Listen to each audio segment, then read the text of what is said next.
Welcome to episode 6 of Inside the Video Store. Now I know what you're thinking. You're thinking, where is he? We haven't seen this place before. And you're right, you haven't seen this place before because nobody has seen this place before. This is the Snips Vault. Protected by a 3-inch thick steel plated door. Seriously. This is the Snips Vault where all the really rare films are stored for safety, away from public eyes and public fingerprints. Back here are some of the most valuable films in this archive. So valuable, I think some of them are priceless. Let me show you what I mean by that. Here we go. First two. Sealed copies of the Erotic Witch Project 1 and 2. Sealed copies of the Erotic Witch Project. These, you just can't get these anymore. You just cannot get these anymore. Two of the most pivotal movies in video store folklore, certainly in the 90s. Actually noughties I think. But nevertheless, mega films, and they have to be protected at all costs. At all costs, they have to be protected. Similarly, that's the case with this film here, Gladiator Eroticus. Must be protected at all costs, so it's stored here at a very specific temperature in the Snips Vault. What else do we have? We could not let this anywhere near human consumption. Terry Hulk Hogan in Shadow Warriors 1, Shadow Warriors 2, double bill. Sealed copy as well. Priceless. Absolutely priceless. And finally, what have we got here? We have a copy of The Disco Exorcist. Again, we can't let these films out. These have to be preserved, looked after, and kept under lock and key. Whew. That's the Snips Vault. And it's also a complete lie. No, it's just my overflow. It's just my overflow. All these are to rent. So yeah, you can come in and you can be the first person to break that seal on the Erotic Witch Project 2. Will that be you? I would. Great film. John Backus directed it. Superb. So yeah, just the overflow. Sorry. It would have been a good lie though, wouldn't it?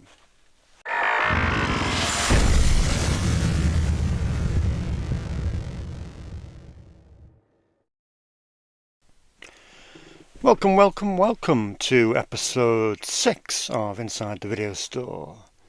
About the Erotic Witch Project. Maybe don't break the seal, because that would be sad, wouldn't it?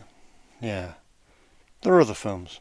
Let's just leave that in its pristine glory. Yeah, that's the best thing. Anyway, what have we got coming up today? Packed show, lots to talk about, lots of new releases. Well, not so many new releases, just plenty of new arrivals. With the new releases, there's only a really short handful, to be honest. And they're led by 2 foreign language films that did very well at Cannes. First up, we have Fallen Leaves, the 20th film by Aki Kaurismäki, the Finnish filmmaker. This one won the jury prize at Cannes. Did very well indeed. Critics called it a life-affirming gem. And, we should have more of those in our lives, probably. It's 78 minutes long, so you can knock it out the park in a fraction of an afternoon. And, it's definitely one to take home. Can't wait to see this. Got the complete Aki Kaurismäki section up there with all the Leningrad cowboy stuff. And looking forward to adding that to it. So that's pretty cool.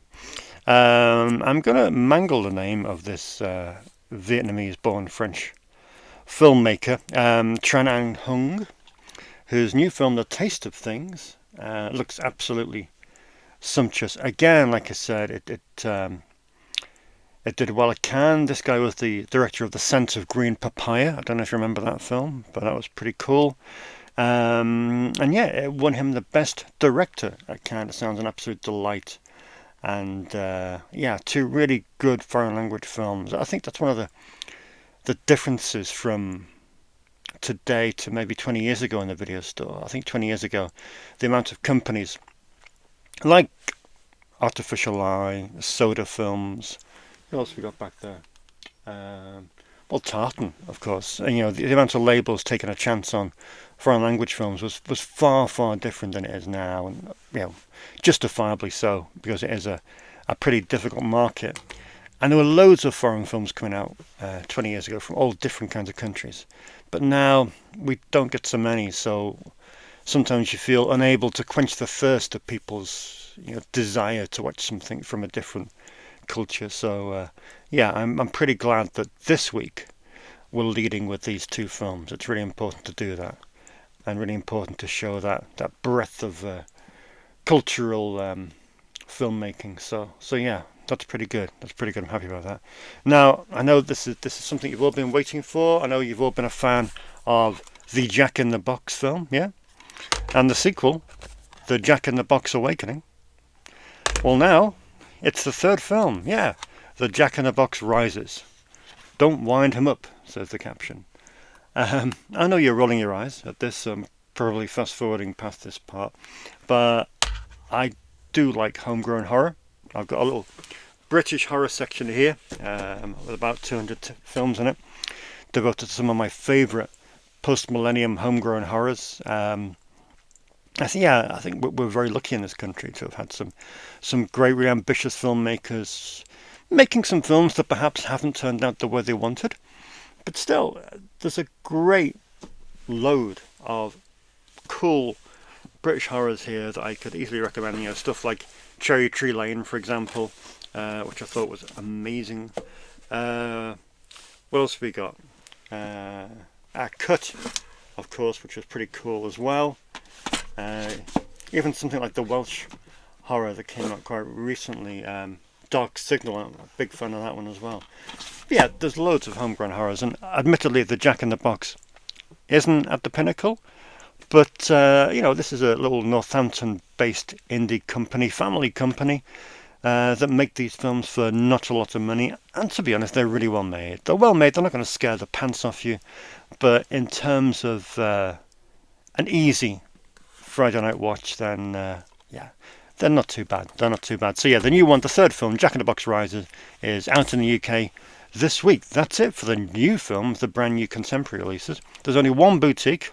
Don't forget about next week. There's only one boutique this week, which is I've just been speaking about British horror films, and this film has finally come to Blu-ray, which is The Borderlands, which is quite probably the best British horror film of the last 10 years. Would we say that? I would. It is less than 10 years old, isn't it? Fingers crossed. I'll get letters. Oof, 11 years old. Yeah. Okay.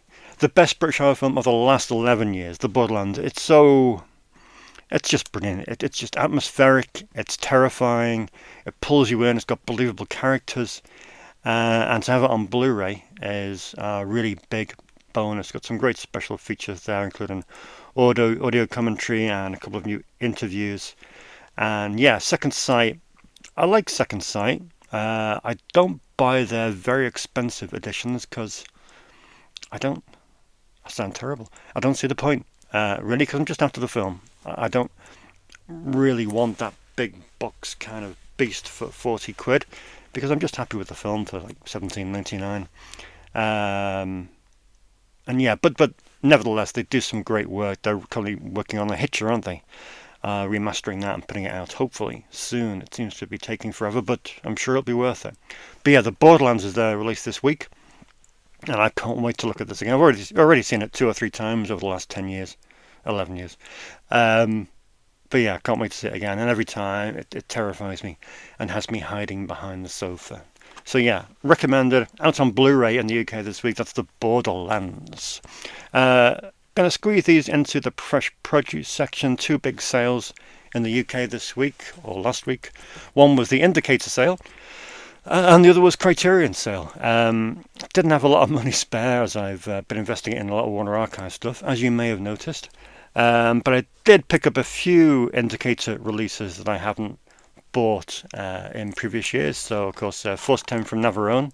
I'm glad to have that. I've got Jagged Edge on DVD, but it's just a part of that immense wave of 90s thrillers that's just, 80s thrillers, that's so good. You know, those kind of Fatal Attraction, Basic Instinct style wave of thrillers that are just so great. Pacific Heights has never got a DVD release in this country now, which is scary. I had to get the Asian import, so it'd be great to see Pacific Heights coming from someone in a great edition. But yeah, Jagged Edge, really cool thriller, and yeah, it was a no-brainer to pick that up for $9.99. Also, yeah, David Mamet, huge fan of David Mamet. Spanish Prisoner, one of my favourite films, as is a few of other of his, like House of Cards maybe, and of course Glengarry Glen Ross, which is just a work of genius. So yeah, this was a no-brainer as well. So only three, but they're three great additions to my indicators section. And in terms of the Criterion sale, there's only one film for me. I've been eyeing it up for quite some time, but at 60 quid, it's kind of like, you know, I'll rely on the DVD for now. But yeah, I took the plunge on the Before trilogy, which is just an immense threesome of movies that everyone should see. Brilliantly made by Richard Linklater. And to have these on a lavish Blu-ray is very exciting. And they went out on loan the day I got them, so I haven't even had a chance to watch them yet. But yeah, really pleased to get these, as the DVDs were looking a little bit ratty. So this was an upgrade I was very keen on getting. So yeah, that's the fresh produce for this week. And yeah, it's time to talk Warner Archive.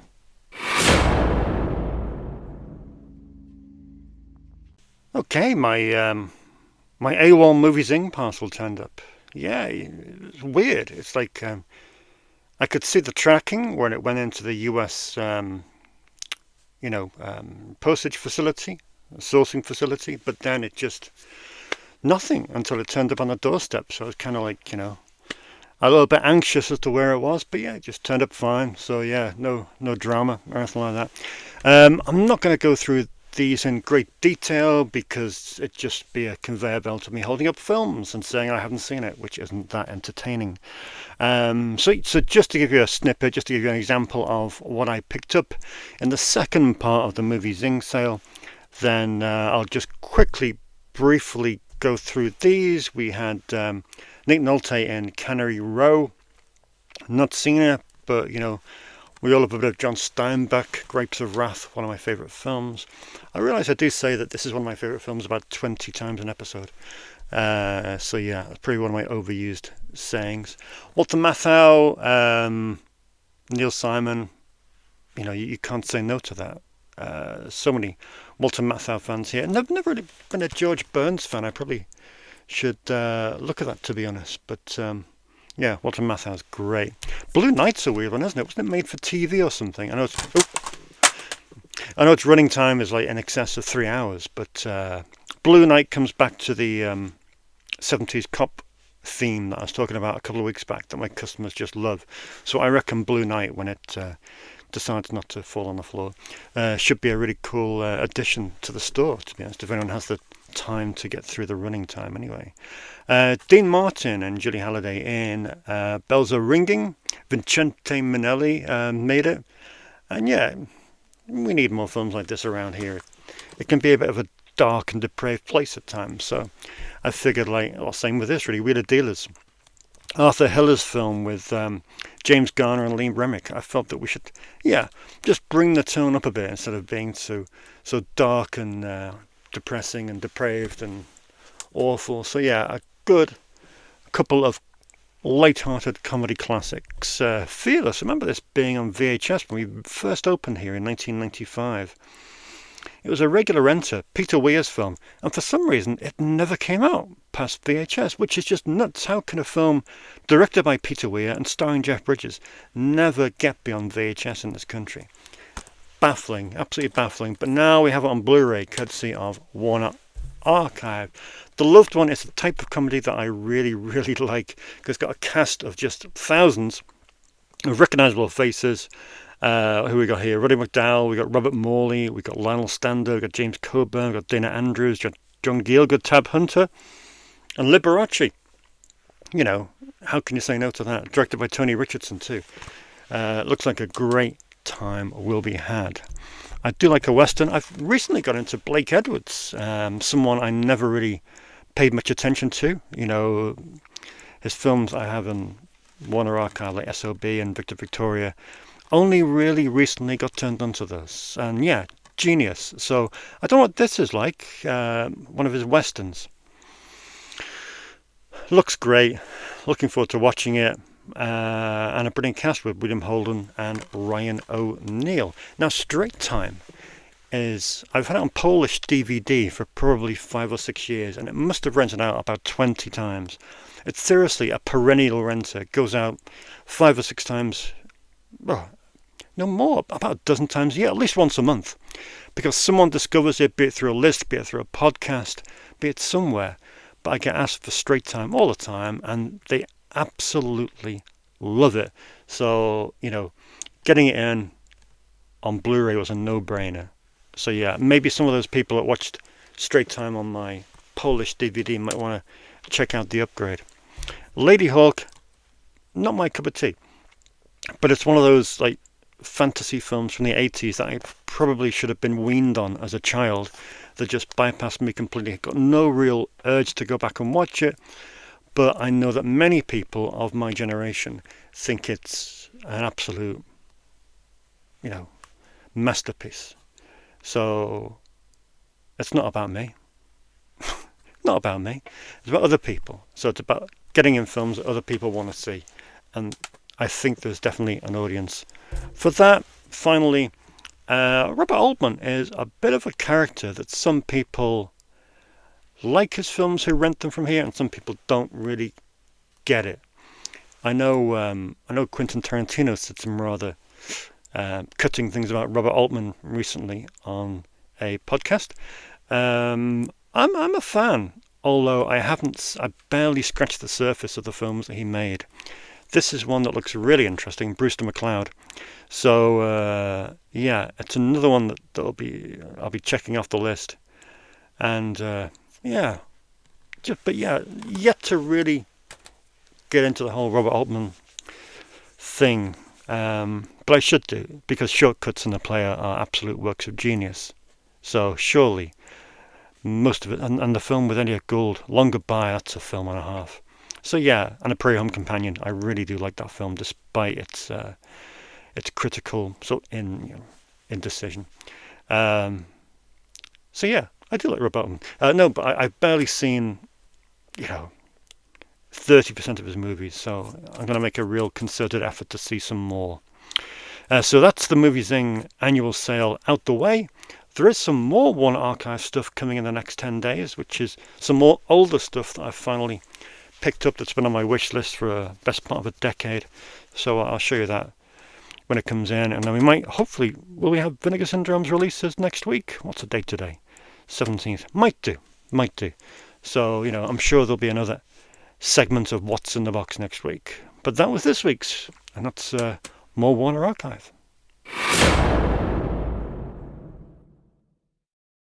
So I know a lot of you saw me putting this new section into place last week.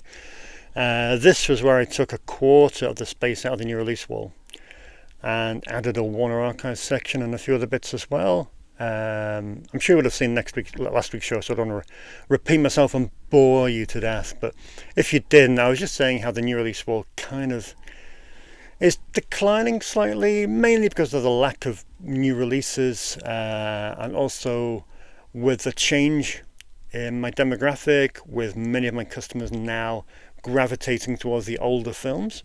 So I thought, well, what I'll do, I'll remove a quarter of the new release wall, which was 54 facing titles, and I'll replace it with bookshelf units, and I'll repurpose my Warner Archive section from somewhere that it just wasn't renting, it wasn't being seen, people weren't able to browse, it wasn't eye level. And I thought, well, it's too good to put in somewhere like that. So I thought, let's move it, let's shift it, let's re-merchandise it, let's make it look really, really attractive. And so here it is. I've done something very controversial that I've never done before. and that is to separate DVDs from Blu-rays. As you can see there, the DVD 2 shelves separate from the Blu-ray 2 shelves. Yeah, massive fan of Warner Archive. I swear this is the last you'll hear me go on about the label. But I'm really pleased with the way this has turned out. Like I said, it's so much easier to browse. Like, I haven't got the biggest Warner Archive collection in the world. There's probably 300 titles there tops, in a range that exceeds 4,000 titles. So, you know, it's barely even 10%. But I think I've got a good range, and it gives people a good idea of what films they can rent. I mean, some of them are great. I mean, the Champ was one of my most requested films here at Snips, so it's really cool to have something like that here. Gummo likewise. Gummo, the Harmony Korine film, is still a regular renter, and it's also cool to see something like this Lucille Ball collection, which that's the beauty of Warner Archive, that they put a handful of films on one collection, and it really does give you an idea, a window into someone's career, which is just fantastic. So if we go down, we can see the Blu-ray section here that I've just bled to death with the movie Zing arrivals. This is last year's are here, and this year's as well as a few new British releases that have joined it. That's 5 shelves. It's an 8-shelf unit. I thought, well, how can I finish it off? And I thought, well, what I'll do, I'll just add the Studio Classics collection from Studio Canal. I thought, well, that kind of fits here. You know, it's all classic films from a certain era. I know Warner Archive do come up more recently, but I thought, yeah, I'll put those there. I also put BFI Flipside there. I thought they kind of belong in that section. That's the entire BFI Flipside collection, which is just one of my favourite things in the entire world. Such a bizarre and wonderful collection of films. I'll have to do a feature on them in the coming weeks. I know they announced their next release this week, so number 49 is coming very soon indeed. And yet the bottom shelf there, what we've got is a similar entity to Warner Archive. It's just the other manufactured on-demand labels. You've got stuff from Sony there, you've got stuff from MGM when they used to do that thing. And yeah, it's just a hodgepodge of stuff. Devil's Angels, I'm a big biker movie nerd. You've got The Crawler there, which is just one of the greatest films, the Charlie Band film with Malcolm McDowell. Busting, of course, with Elliot Gould, one of Tarantino's favourite movies. Same with Hickey and Boggs with can't say Bill Cosby. So yeah, that's really cool. So, yeah, and there's some interesting films on this. And this bottom shelf was just over in another part of the store completely. So it's nice to be able to get all this kind of thing together. And like I said, I don't think I'm going to miss out too much by not having the new release wall stretching down this way. So I think this will be a really cool aspect, and also it dovetails nicely with my Hoover, dovetails nicely with the other boutique labels, which are just opposite and above and to the side. So yeah, this should be a really nice addition to the store, and again should bolster our reputation as a place where you can get stuff that just simply isn't available in most places. Yeah, pleased with this.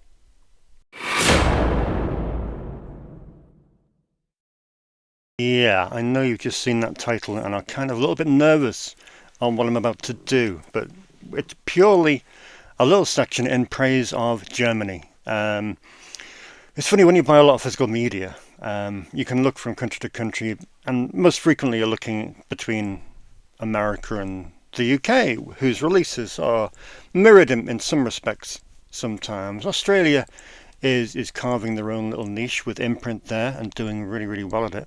But Germany sometimes is kind of a little hidden gem of a country which doesn't really get that much attention from us Brits, or certainly not that I see, or not that I'm aware of. But they're releasing some really interesting stuff that isn't being released anywhere else on Blu-ray, which I find really cool. And of course the bonus being that it's all UK friendly. Well, the majority is UK friendly, and the majority look absolutely fantastic. Because that's been one of the things with Germany sometimes. A couple of the media books have occasionally been VHS upscales, so haven't been too cool. But a couple of these Blu-rays, many led by NSM Records, are really nice. I've been having a look at a few over the last few days, and I'm really impressed. I picked all of these up from Amazon.de for around about 11 or £12 each. Postage is fairly cheap to the UK, and yeah, special features aren't their forte. In most cases, there's none. But in terms of the releases, often they're films that we haven't had in this country on DVD. So to have them here on Blu-ray, admittedly they're niche films, is still very, very cool indeed. So let's have a little look at what's come in. We have a threesome with Jeff Wincott. Add your own pun in there.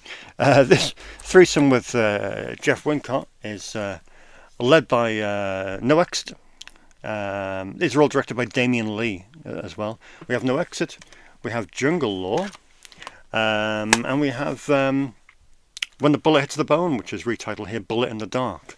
All these three have their own little painted artwork covers. Like I say, they're all directed by Damien Lee, all produced by the great producer Ashok Amritraj, who would go on to co-create Royal Oaks with Andrew Stevens. And they're great. I mean, they're not the pinnacle of 90s action movie making, but Jeff Wincott's a likable guy, does some good guest stars in them, and you know, they're really good entertainment. And previously, of course, these were only on DVD, VHS, I think, in this country. So to have these three films available on Blu-ray, and all of these, I think, were less than a tenner, I was absolutely thrilled. So they're going in my newly created section over there, which I'll speak about next week, to be honest, because it's not quite finished. I've still got a few little tweaks to do there, but it's looking really good. But this kind of thing will feature heavily, which is really exciting. We also have William Messer's film DNA with Mark Dacascos and Jürgen Prochnow. Again, a great little creature feature that kind of disappeared in physical media terms in the UK since its release in 96, 97. So I'm really, really pleased to have this here. This one I'm very excited about. It's Project Shadow Chaser. Certainly a film that I've been desperate to get in here to the video store. I've been asked for it time and time again. Matthew Budrovich might disagree, but this could well be the pinnacle of John Ayres' career. John Ayres, of course, the Manchester-born filmmaker who would create a whole host of mega films like Judge and Jury, for example. And this is just brilliant. Frank Zagarino, you got Joss Ackland, you got Martin Kove, you got Meg Foster. Brilliant sci-fi, filmed in London on the sets of Alien 3. Spawned a quadrilogy of films, which are stupidly hard to get hold of. This Blu-ray in particular I was really a bit anxious about getting because, of course, as John Ayres says in his introduction at the start of the film, that the original print was lost in a fire. So this is, you know, it's a pan and scan edition here, but it looks all right, to be honest. I was worried it was just going to be a straight DVD upscale, but no, it looks pretty good. I've never seen this film looking this good. So it's not perfect, but if this is the best that we can do or have access to, then it's not too bad. So yeah, that's all right. But yeah, Project Shadow Chaser, really, really excited to have this film in. It's out on DigiDreams, which I know is Oliver Krekel's label, who has been accused of tinkering a little bit too much with the picture. A lot of his images in the past, a lot of his Blu-rays that he's been put out in the past have been a little bit waxy in their appearance. But yeah, this one does not look too bad at all. And like I said, just a thrill to have this film in store. This twosome here, Martial Law 1 and Martial Law 2. Great 90s action films, both with Cynthia Rothrock, although not in a leading role. It looks like she's in a leading role, but she is kind of, unfortunately, in a supporting role here, which I don't think she was too happy about. Great cast of supporting characters. More Jeff Wincott. You've got Chad McQueen. You've got David Carradine. You've got Billy Drago. And they're both absolutely fantastic. They're both written by Richard Brandes, who I interviewed a few years ago. And yeah, these are great. And it's great to have them in Blu-ray. I think if I remember rightly, I may be completely wrong, but I'm sure 88 Films had these penciled in to license about 5 or 6 years ago, which got us very excited, but for some reason it never materialized. But never mind, they're here now on German Blu-ray and looking good. Now, and finally, if you want something visual, and that's not too abysmal, we can take in an old Steve Reeves movie. Sorry, I've been desperate to shoehorn that Rocky Horror quote in for somewhere for quite some time. And we do have an old Steve Reeves movie. We have Romulus and Remus. And we also have the Gordon Scott movie, Misceased on the Seven Miracles, was it? I forget the English translation. Yeah, this is kind of an interesting question mark for me. You know, we were so mad bananas on giallo films, Italian genre films, poliziotteschi films, Italian zombie films, the whole works, all Italian cinema, you know, from what, well, we're talking pre-Mario Bava, aren't we? We're talking early 60s through to late 80s. 25-year period, we're completely besotted with those films. Yet we've never really dabbled in the Peplum films, which is strange, really, isn't it? I kind of half expect one of the companies like 88 or Arrow or Radiance or Indicator to kind of seize on both the Peplum and the Eurospy movement that occurred in the 60s. But weird, not forthcoming. Is it a thing? Are we not into Peplum? Are we not into Eurospy? I would imagine that if any film company latched onto these and licensed a whole load of them, and there are loads of them, I would have thought that they were so like gangbusters, but maybe not. I mean, who am I? What do I know? So yeah, I've dipped my toe into the German market for these. A bit of Peplum at Snips, and you can't beat it. I saw Romulus and Remus the other day, and it was great fun.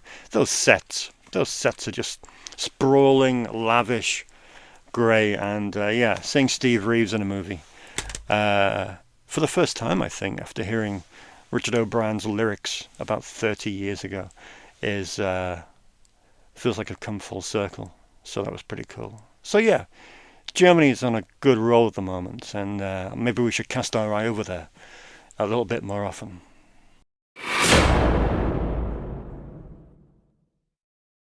Yeah, and it's time for our on loan section. Got thinned it down a bit this week. It's dragging on a bit, and you know, again, I don't want to really just be here throwing up films randomly and saying, "Oh, look at this! Oh, look at this! Oh, look at this!"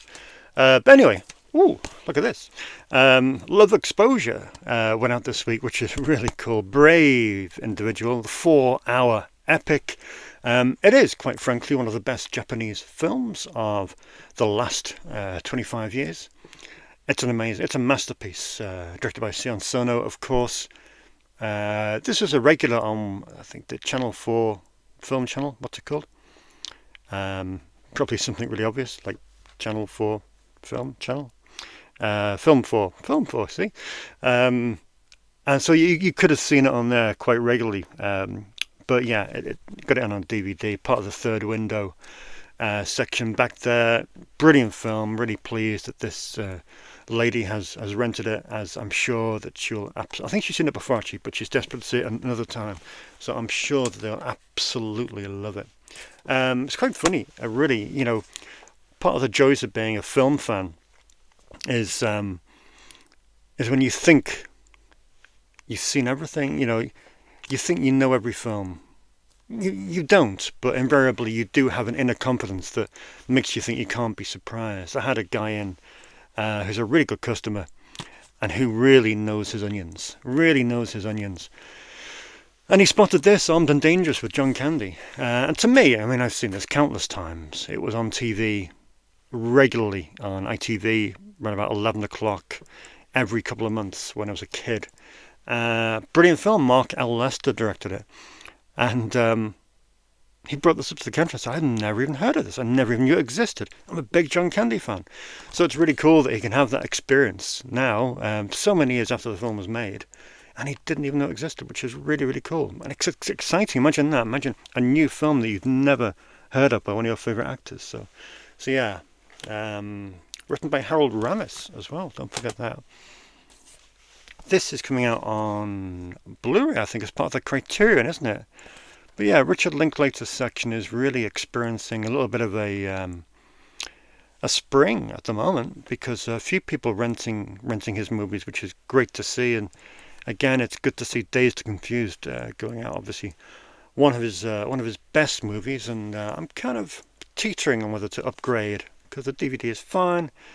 But yeah, I'm sensing I will upgrade when the Criterion edition comes out. It might even be out already. Yeah, I do love it. One of the things that I get a lot of is parents coming in. Obviously, they want to experience what they experienced as a child with their kids, be it through the video store experience, be it through a specific film. And if it is a specific film, then the film that they always want to experience with their kid is Star Wars. It's like a rites of passage.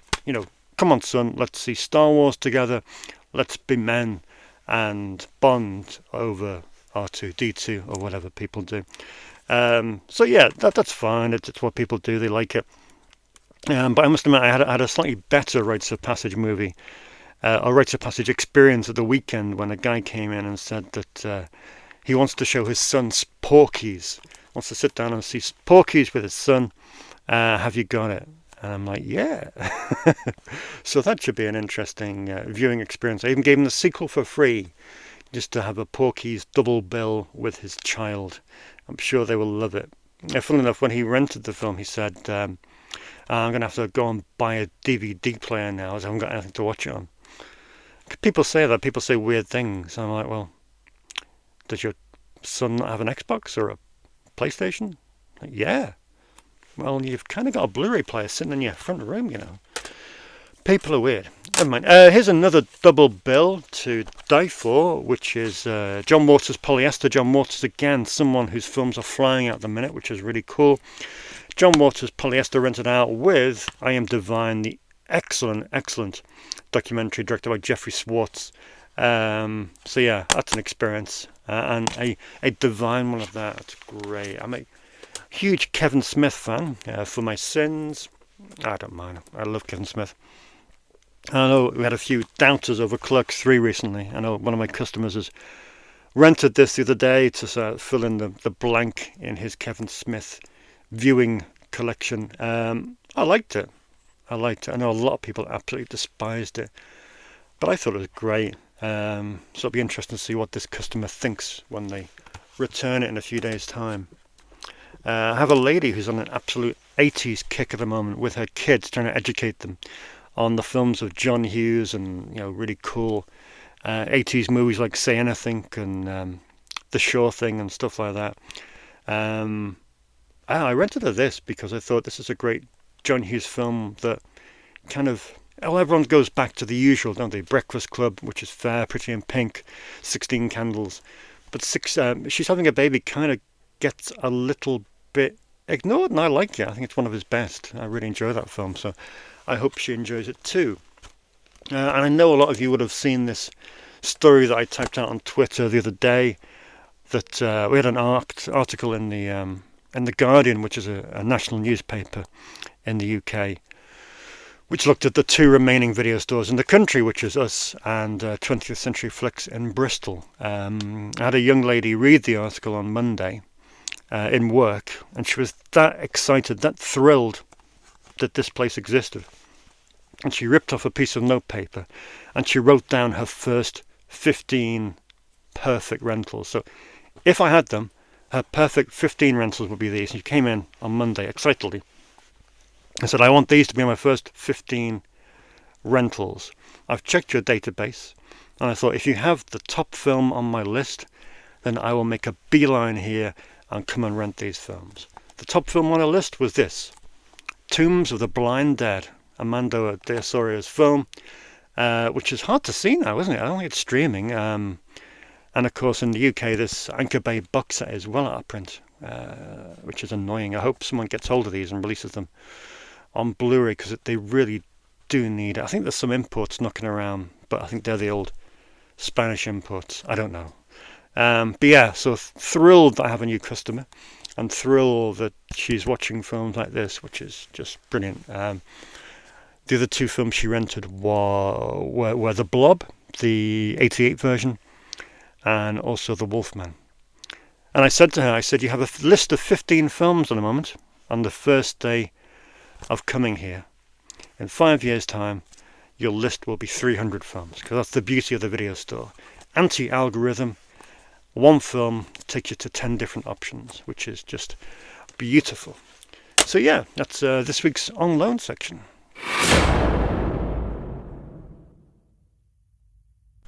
Okay, it's quiz time again. Still no quiz winners, and to be honest, most of you had really, really good guesses. In fact, I'm betting that you're a little bit miffed as to why the film you've mentioned isn't where you think it should be.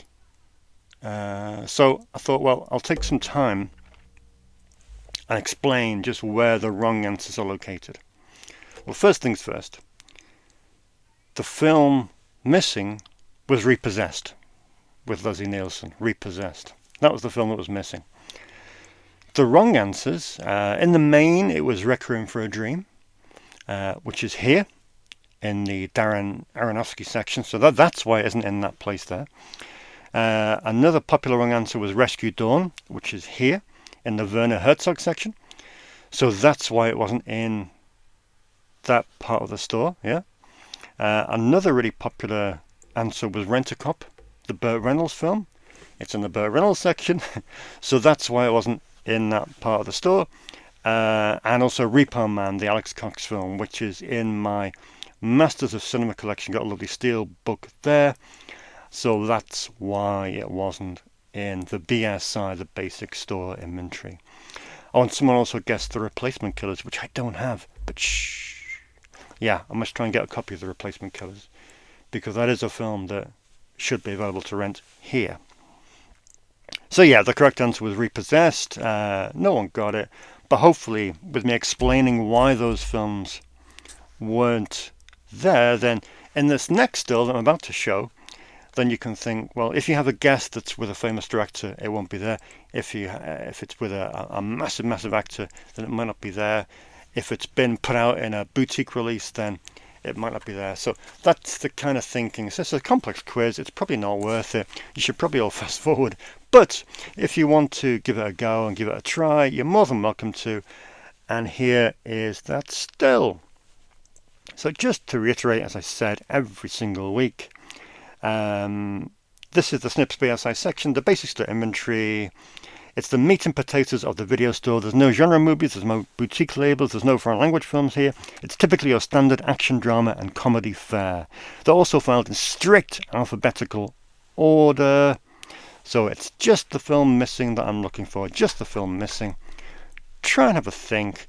If you do get it right, you will win every prize we've had so far in the last 3 weeks, which is, I think, a Blu-ray, a DVD and some other bits. You get 4 things anyway, and it's not a bad prize. So I'll give the prize to the one winner, unless there's more than one, in which case you can arm wrestle and the winner will get the booty.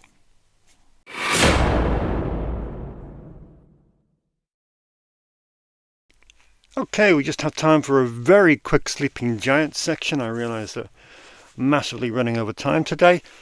What do we got? We have all of these on streaming, by the way. I've checked. All of these are not streaming in the UK, which is outrageous. Did anyone see Exit to Eden last week? Did anyone get inspired and watch Exit to Eden? No. Anyway, Night Watch. Ole Bornedal's brilliant thriller revolving around a morgue attendant. brilliant, brilliant, stunning film, creepy as hell. This was his original back in 1994. I think I know he remade it a couple of years later with Ewan McGregor, wasn't it? Yeah, this is his original from '94. Brilliant film. It's not streaming, and apparently he's just made a sequel, which is really bizarre. A sequel, yeah, 30 years later. So I don't know what that's like. I know it won a few awards in Denmark, but yeah, this is excellent, an excellent thriller, and yeah, deserves to be seen. Next up, we have a good little horror film. That's all it is. It's just a good little horror film. Came during the wave of slasher type horrors in the mid-90s, inspired by Scream. This one came out in 1998, written by Kenneth J. Hall, who of course wrote the first Puppet Master film, directed by Jean Pellerin in Canada, and it was fine. It's just a really good creepy horror film. I know a lot of people get freaked out by clowns. Well, Clown at Midnight, you can't get more clowny than that, can you? It also features Christopher Plummer slumming it in a horror movie. But it's, yeah, it's decent. Never been seen in the UK since the days of VHS. This is a Danish import, I think, or Swedish import.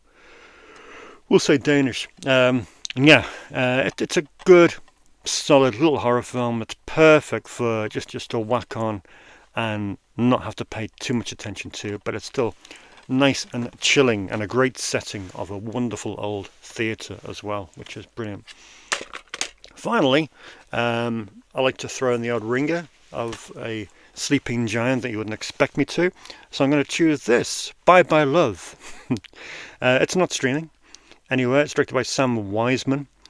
It's just about three single dads who kind of attempt to have some kind of relationship with their kids and their ex-wives and soon-to-be wives and new girlfriends and that kind of thing. It's a very, very funny comedy that I really, really like. I know we've spoken about the term guilty pleasure and how retarded that is, but this is, if I had to use that term, then it would be for this, because this is just a great, enjoyable, funny comedy. But there's also a really big tragic aspect to it, in that the great actor Ed Flanders, just an icon of a supporting actor, one of those that guy fellas who you just recognised instantaneously. Brilliant in something like The Exorcist 3. This is his final film. Unfortunately, he suffered a great deal with mental health, and he committed suicide shortly after it. So yeah, if you want a comedy with a really tragic edge to it, this is your man.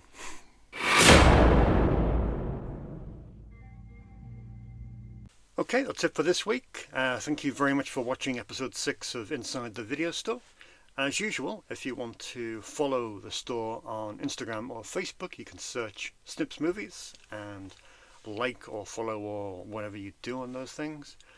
Similarly, if you have any interest in my uncensored views on day-to-day operations at running a video store, then you can find me on the app formerly known as Twitter under the Dave Wain.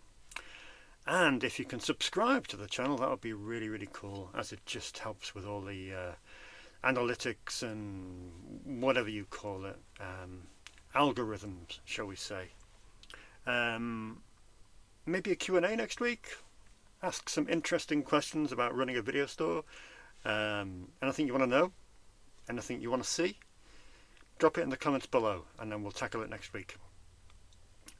But that's it for this week, and yeah, I'll see you in 7 days' time.